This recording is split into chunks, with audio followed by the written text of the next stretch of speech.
todos. Aqueles que puderem, permaneçam só mais um pouquinho de pé.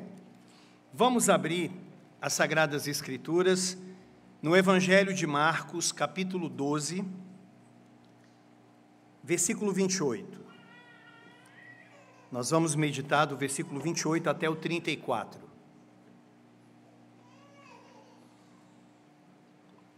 Evangelho de Marcos, capítulo 12, 28 ao 34. Diz assim a palavra do nosso Senhor: Chegando um dos escribas, tendo ouvido a discussão entre eles, vendo como Jesus lhe houvera respondido bem, perguntou-lhe: Qual é o principal de todos os mandamentos? Respondeu Jesus: O principal é: Ouve, ó Israel, o Senhor nosso Deus é o único Senhor. Amarás, pois, o Senhor teu Deus de todo o teu coração, de toda a tua alma, de todo o teu entendimento e de toda a tua força. O segundo é: amarás o teu próximo como a ti mesmo. Não há outro mandamento maior do que estes. Disse-lhe o escriba: Muito bem, mestre, e com verdade disseste que ele é o único, e não há outro senão ele, e que amar a Deus de todo o coração, e de todo o entendimento, e de toda a força, e amar ao próximo como a si mesmo, excede a todos os holocaustos e sacrifícios. Vendo Jesus que ele havia respondido sabiamente, declarou-lhe: Não estás longe do reino de Deus. E já ninguém mais ousava interrogá-lo. Vamos orar, meus irmãos. Senhor Deus, seja gracioso, Pai, conosco. Nós rogamos que o Teu Espírito, na palavra que Ele inspirou, que fala de Cristo, que é o tema das Sagradas Escrituras, que o Senhor venha falar conosco, abrir o meu entendimento, abrir o entendimento dos meus irmãos, que essa noite seja uma noite maravilhosa pela certeza de que ouvimos a instrução que vem do Senhor. Essa é minha oração, Deus, confiante em Cristo Jesus, o nosso Senhor. Amém. Poder se assentar, meus irmãos. Meus irmãos, é possível uma pessoa estar tão perto e tão longe? Vocês já se viram em um tipo de situação que estavam almejando ter alguma coisa e de repente aquilo que você tanto queria estava tão perto, mas daqui a pouco se tornou tão longe? Por exemplo, imagine aquela pessoa que foi fazer uma prova de um concurso público. Ela se preparou, ela estudou, ela abdicou de uma série de coisas, deixou de sair, ela se preparou. Mas, quando chegou naquele dia, tinha apenas 11 vagas. Mas, infelizmente, ela chegou em 12º lugar. Foi a sua colocação. Pode ser que algumas pessoas até passaram por isso aqui. Ou seja, chegou perto, mas, infelizmente, não foi suficiente para a aprovação daquela pessoa. Ou seja, tão perto e tão longe. Ou então, imagine o seu time de futebol, e está ali na prorrogação, e está dependendo de um gol. Você está junto com o atacante, ele está indo rumo ao gol, e ele pega e chuta. E você está acompanhando, só que a bola bate na trave. Quase. Só que a trave, infelizmente, não deu para trazer a vitória para o seu time. Ou seja, tão perto, meus irmãos, mas ao mesmo tempo tão longe. Por que eu estou dizendo isso?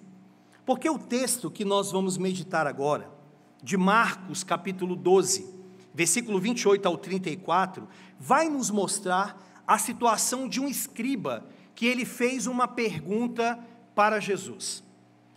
Até aqui, dentro dessa narrativa, foram feitas 3 perguntas a Jesus Cristo. Só que as 3 perguntas foram feitas de forma capciosa, maldosa. As pessoas tentaram pegar Jesus Cristo em algum tipo de armadilha, tentaram mostrar que ele era contra a lei de Moisés. Só que com esse escriba nós vamos ver que não.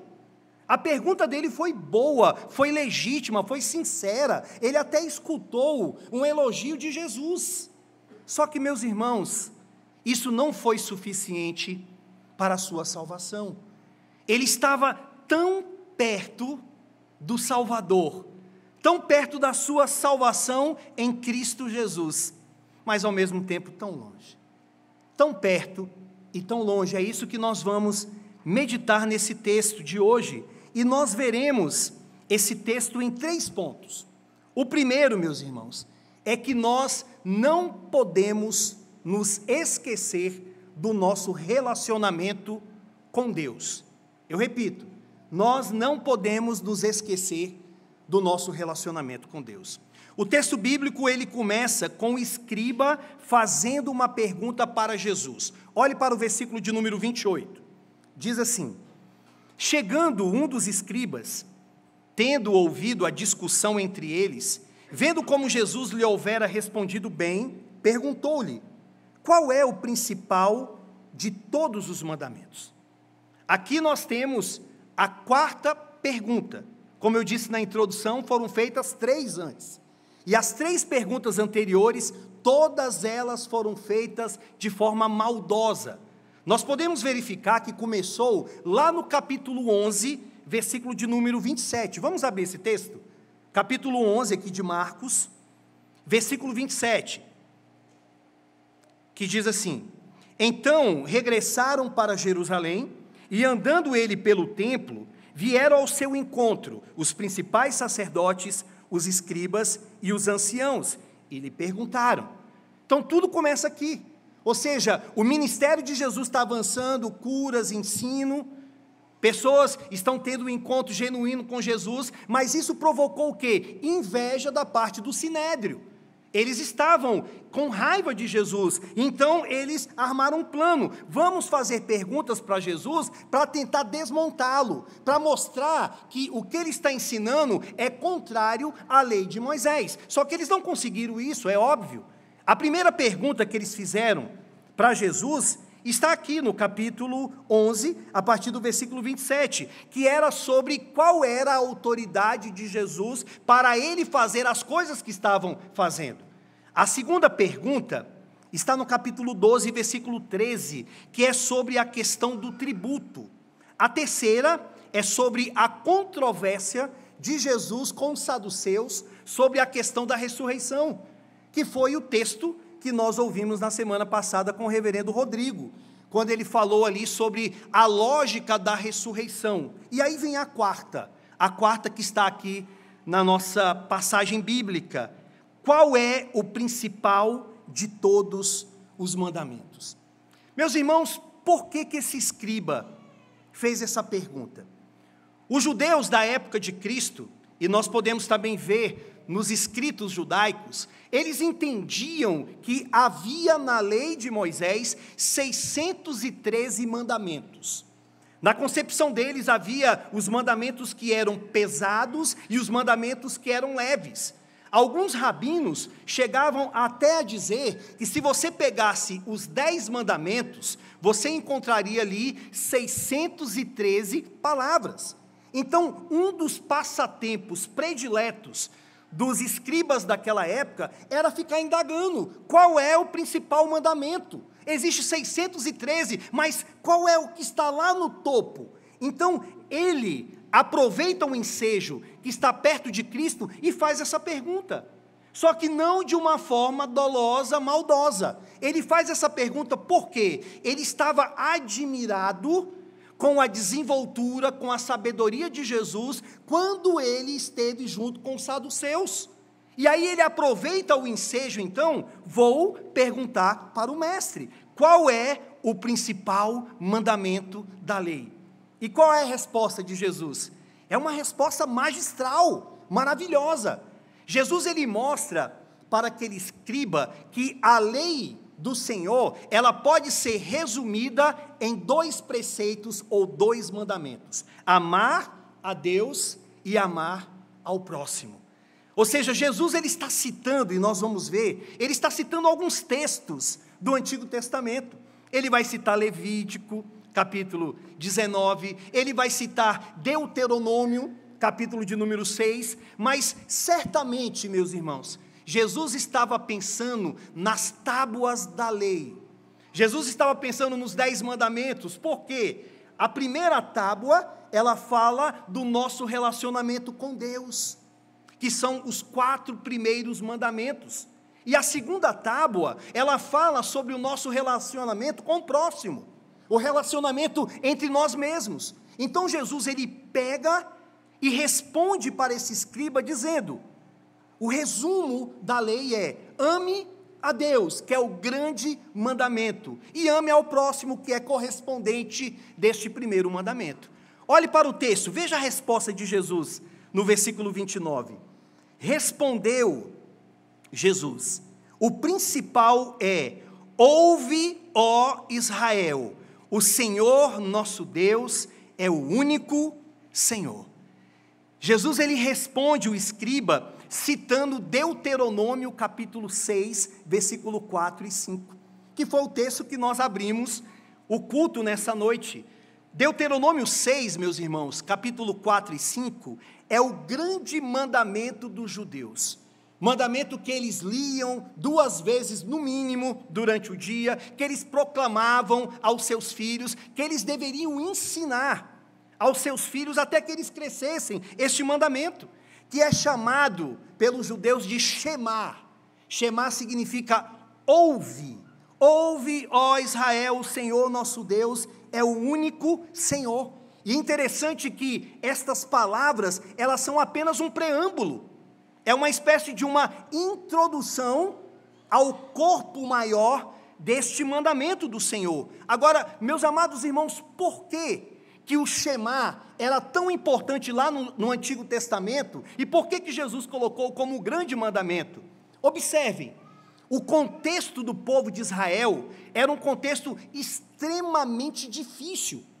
Eles estavam indo para a terra de Canaã, uma terra que eles se deparariam com vários idólatras, pessoas que acreditavam que tinha um Deus relacionado ao sol, à lua, às estrelas, que tinha uma divindade que governava a agricultura, que governava a família. Eles adoravam Baal, Dagon, Moloque, várias e várias divindades, e nada melhor, mais pertinente do que uma mensagem como essa: ouve Israel, o Senhor teu Deus, Ele é o único Senhor.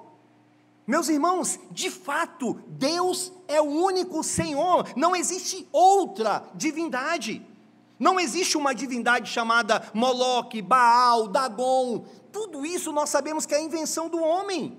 A Bíblia é clara quando fala sobre esses ídolos, que têm boca, mas não falam, têm olhos, mas não veem, têm ouvidos, mas não ouvem. Então, o que o texto bíblico estava falando para eles é: esses deuses não existem, existe apenas um único Deus, somente Yahvé é real. Mas por que eles faziam isso? Porque, na verdade, os ídolos que eles adoravam eram expressões do próprio coração deles. Era o coração deles que estava externalizando aquilo que estava lá dentro.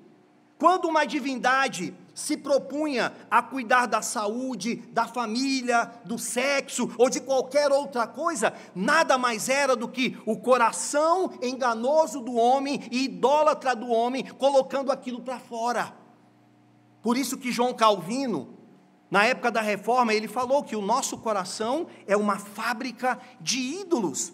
Por isso que Deus usou o profeta Ezequiel no seu livro, dizendo: este povo levantou ídolos dentro do seu coração, ou seja, a idolatria estava lá dentro.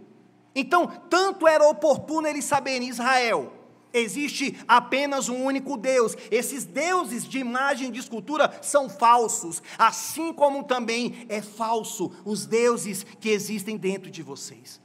Ah, meus irmãos, essa é a verdade de Deus para todos nós, é a verdade do Senhor. Não somente lá no Antigo Testamento, não somente lá havia idolatria e a necessidade do povo saber que existe somente um Deus, mas também hoje, mas também para todos nós.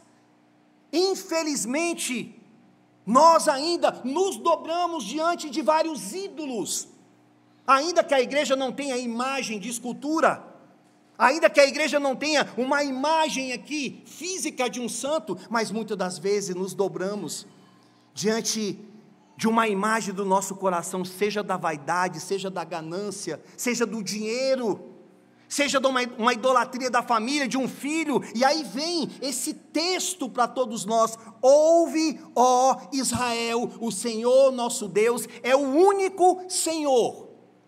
Jesus estava dizendo como se fosse uma ratificação: Ele é o nosso único Deus. E quem é o nosso Deus? O nosso Deus é o Pai, o nosso Deus é o Filho, o nosso Deus é o Espírito Santo. É um Deus, meus queridos irmãos, ainda que essa é a fé do monoteísmo, que é a crença em um único Deus, mas esse único Deus não é o Deus dos judeus, pois eles não creem nas pessoas da Trindade, não é o Deus dos muçulmanos, não é o Deus dos espíritas. O Deus real e verdadeiro é o Deus que se revelou nas Escrituras, é o Criador dos céus e da terra. Mas uma vez que nós sabemos quem é esse Deus, que Ele é único, que Ele é um só, o que esse Deus requer de nós? Veja, Jesus estava conversando ali com aquele escriba. Olhe para o versículo 30. O que Deus requer de nós? Amarás, pois, o Senhor teu Deus, de todo o teu coração, de toda a tua alma, de todo o teu entendimento e de toda a tua força. O que Deus requer dos seus filhos é que o ame de forma inteira, é que o ame de forma integral. Na verdade, esse texto aqui, por mais que você queira pegar essas palavras e buscar o sentido de cada uma delas, em minúcia, coração, entendimento, alma, força, mas o que o texto está dizendo é: nós somos pessoas inteiras, e dentro dessa inteireza, nós devemos amar o nosso Senhor, amar com tudo que existe em nós, com toda a nossa força, com todos os nossos dons, com toda a nossa energia. Nós devemos fazer isso completamente. E por que, meus irmãos? Nós temos motivos para amarmos o nosso Deus desta maneira, como o Shema nos orienta? É claro. Devemos amar o nosso Deus primeiro porque Ele é Deus. É a primeira coisa. Existe uma diferença, e sempre haverá essa diferença e distinção na eternidade entre Criador e criatura. Criatura adora o Criador.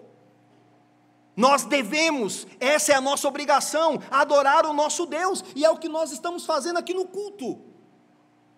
Mas é o que nós também devemos fazer no nosso casamento, no nosso trabalho, nos nossos estudos, nas nossas conversas, em tudo o que formos fazer. Nós devemos amar a este Deus, porque Ele é o nosso Deus.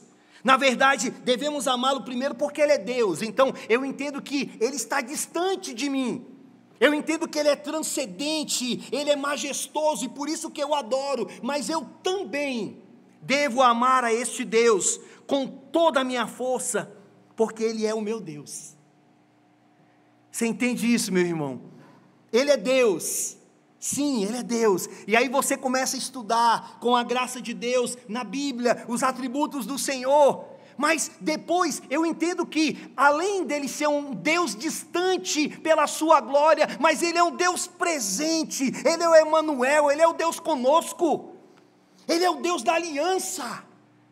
É o Deus que entrou numa aliança conosco, que nos salvou, que habita em nós. Por isso que nós devemos amá-lo com toda a nossa força, meu irmão.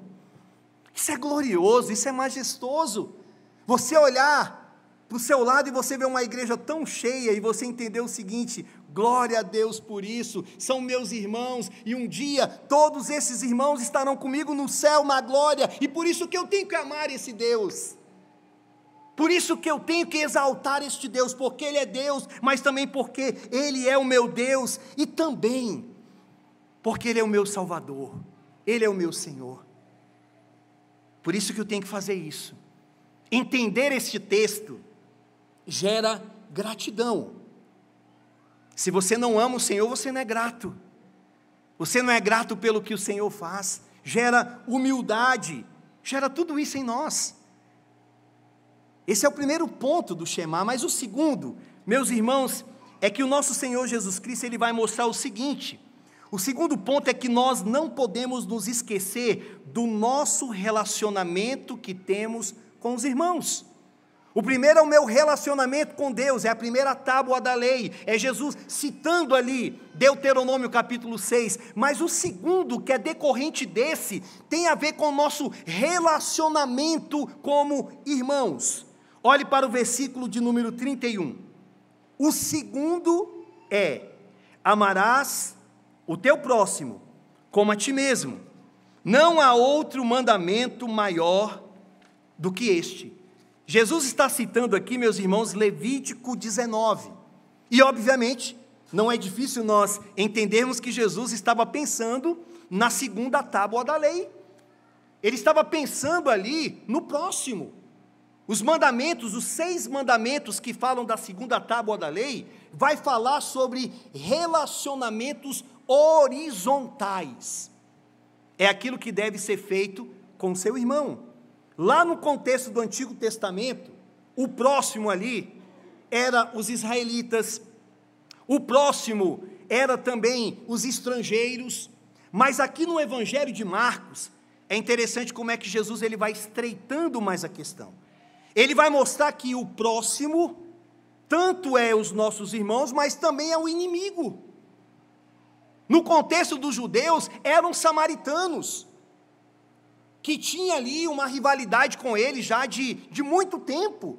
Ou seja, Jesus estava dizendo, olha, vocês têm que amar o próximo, mas não é somente o próximo da sua casa, não são apenas os seus irmãos, mas inclusive as outras pessoas.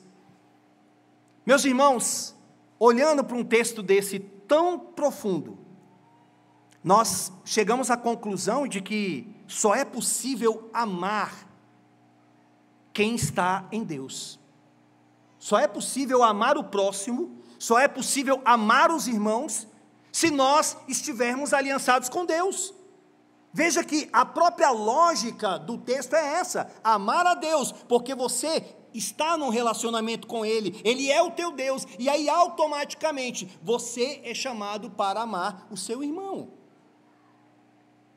E amar não é simplesmente um sentimento, um pensamento, mas amar é atitude. Amar, meus queridos irmãos, a grande expressão do amor nas Sagradas Escrituras, nós podemos ver na cruz, aonde Jesus Cristo, ele morreu de forma sacrificial, substitutiva. Ali sim, nós temos o verdadeiro amor, o amor de um Deus, uma pessoa da Trindade, que é Jesus Cristo, o Filho eterno, que abre mão de sua glória, recebe sobre si uma natureza humana e entra aqui neste mundo, sendo humilhado, passando por todo tipo de situação vexatória, e morre em uma cruz, por miseráveis pecadores que somos nós. Isso é amor. E quando nós pensamos nisso, nós pensamos no amor sacrificial no lar, do marido que se doa para a esposa. Nós pensamos no amor entre nós, perdão, reconciliação.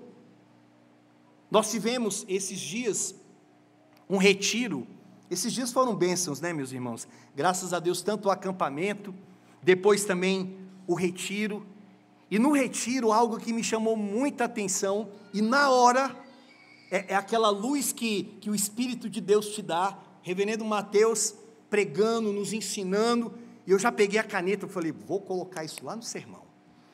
Ele estava falando sobre o cuidado que nós, os oficiais, devemos ter com vocês. O cuidar com responsabilidade, com sinceridade, com zelo, com paciência.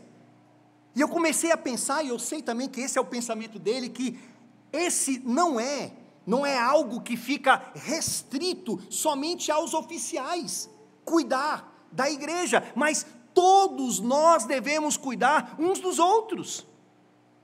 Não é isso que nós temos que fazer? Não é por isso que nós somos chamados de irmãos?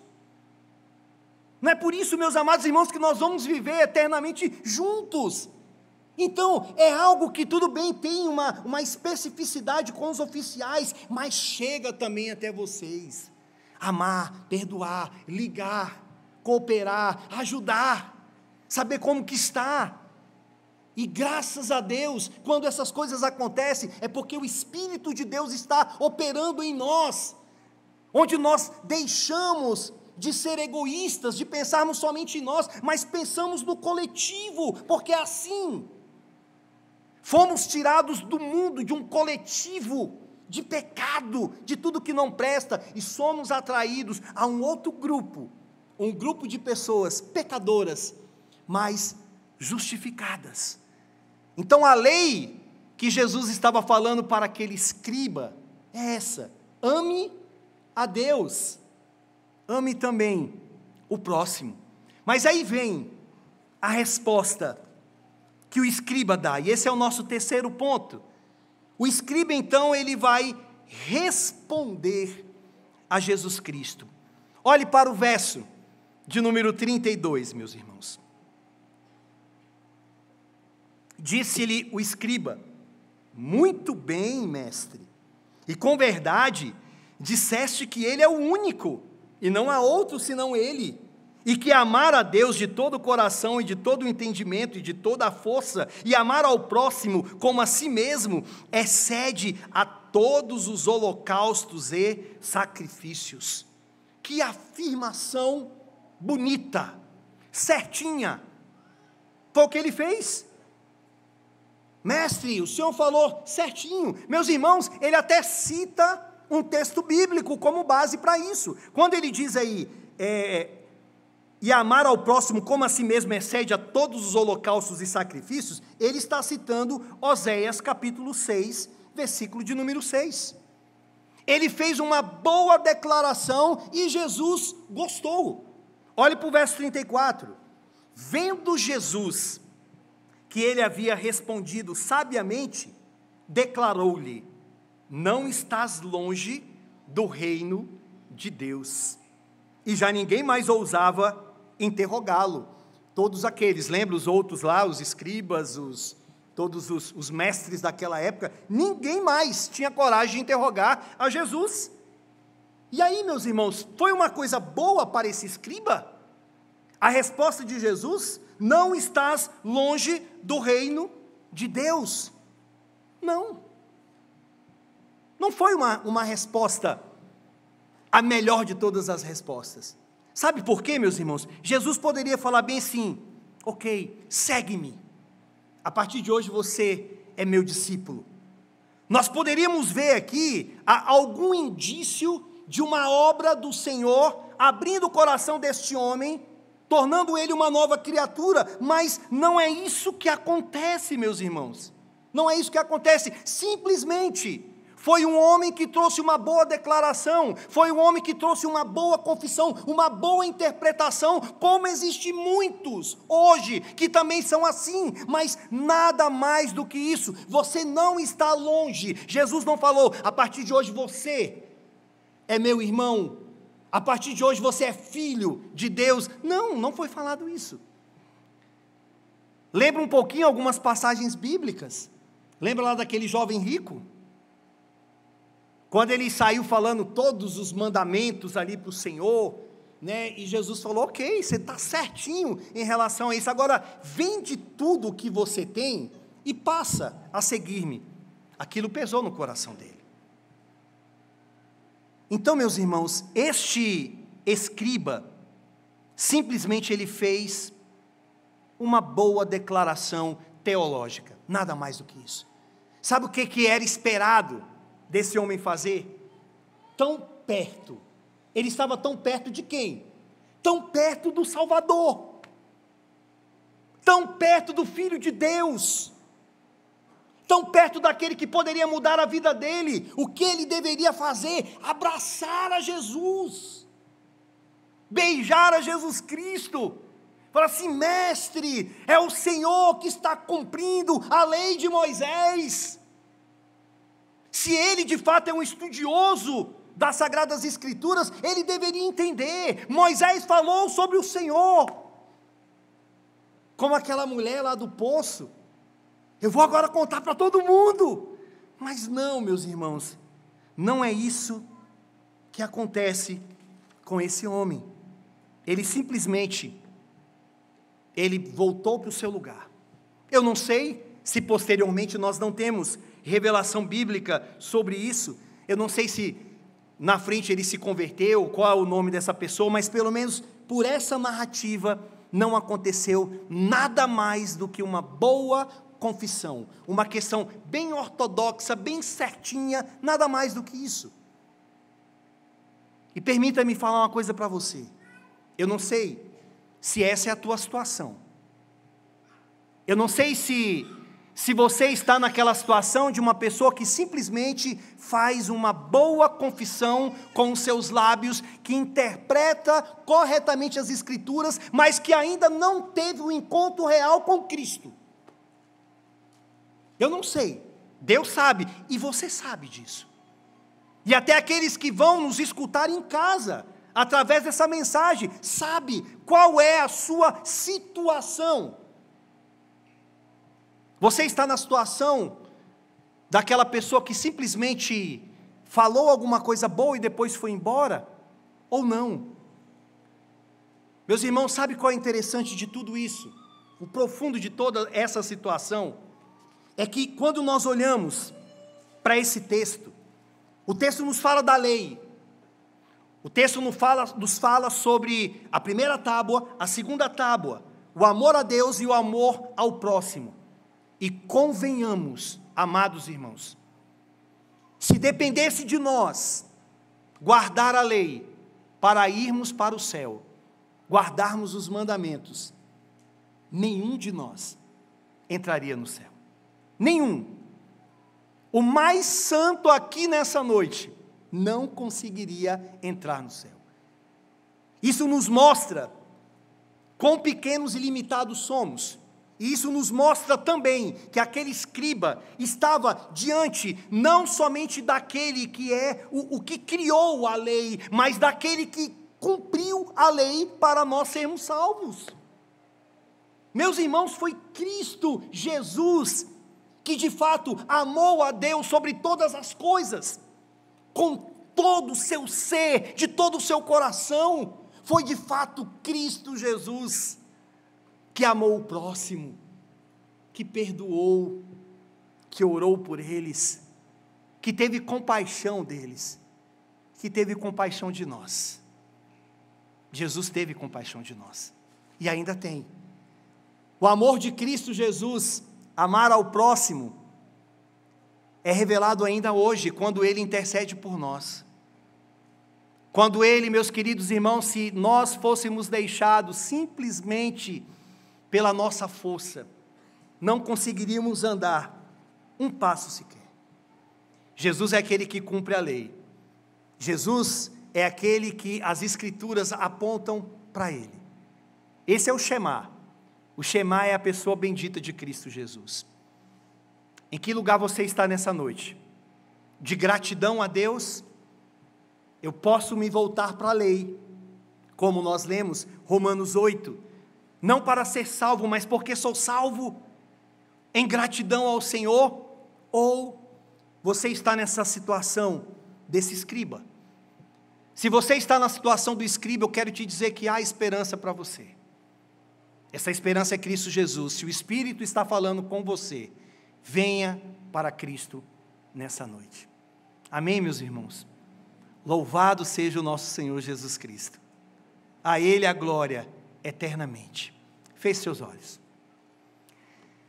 Senhor Deus, Senhor, que alegria servir o Senhor na sua casa. Que alegria, Deus, ouvirmos a Tua palavra. Que alegria, Senhor, nos admirarmos com o Teu Filho, o nosso Senhor Jesus Cristo, nesse diálogo com o escriba e também nesse diálogo conosco, aqui nesta noite, Senhor. Obrigado, Jesus, por ter cumprido a lei em nosso lugar. Obrigado, porque o Senhor fez aquilo que Adão não fez, e por causa do Senhor não há mais condenação para nós. Nós somos gratos, Senhor, e ajude-nos para que a gente permaneça assim, amando o Senhor e amando os nossos irmãos. Essa é a minha oração, Deus, de gratidão, de amor ao Senhor. Em nome de Jesus. Amém.